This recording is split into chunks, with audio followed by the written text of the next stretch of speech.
I can still see that right now. The casket sitting right there. That was emotional.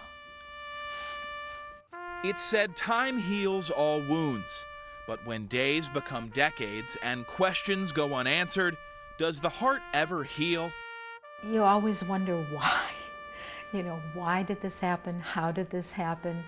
45 years after Captain Rick Chorlins' plane was shot down over Vietnam, it's clear the passage of time has not brought peace to his family in St. Louis. For most of the time, I kept thinking, yeah, he was going to come home somehow. We've missed a lot. We've missed knowing him as a man, as a husband. Toby Keene and Cheryl Spalding remember their brother Rick as a smart, handsome, and popular student at University City High School. He was literally the light of our household. I mean, when he would come in after school, my mom would just light up. Chorlins left home for the Air Force Academy. Not long after his graduation in 1967, he was called to serve in Vietnam. His missions were top secret. He was flying night missions over Laos, search and rescue missions, bombing missions, the most dangerous missions. As the conflict intensified, Rick's messages home turned grim. He said, there's so many of us lost now. He said that, I think my number's coming up. On January 11th, 1970, Rick was flying an armed reconnaissance mission over Laos when his plane was hit by enemy fire. It crashed into a mountain.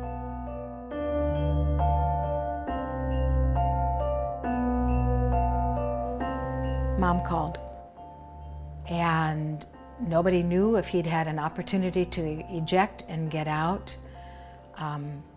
It looks like he tried.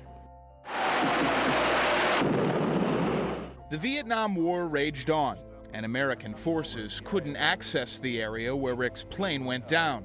There was no closure because there was no body. As time passed, so did the hope of receiving new information about their brother's death. For me, it was done.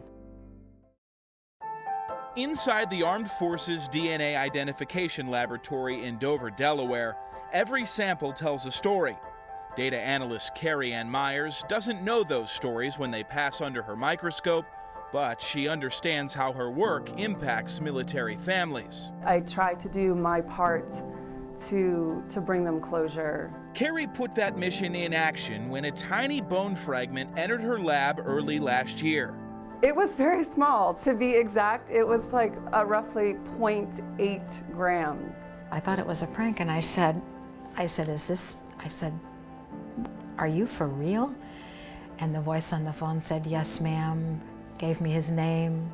He said, this is mortuary affairs, he said, with the Air Force. And we have a DNA match from a piece of bone to your mother's DNA. We have a piece of bone from your brother. This astonishing development had an equally remarkable backstory. Mortuary Affairs representatives told Toby they received Rick's bone fragment in a box of items collected by a Vietnamese man near the area where Rick's plane went down. Decades later, that man turned those items over to an American representative visiting Vietnam. We just never thought that at this stage of the game that there would be anything. And I thank you for being here to honor the life and memory of Richard, Rick, David Chorlins. In April 2015, the Air Force held funeral services for Rick in Colorado Springs. For his family in attendance, it was the final piece to a troubling puzzle that went unsolved for 45 years. I've never seen anything or been part of a service like that in my life. The love and the support that we received from everyone was amazing. I was shaken when the plane came in. The second we were able to see the coffin, I let go. All this time we had nothing, and all of a sudden there it is.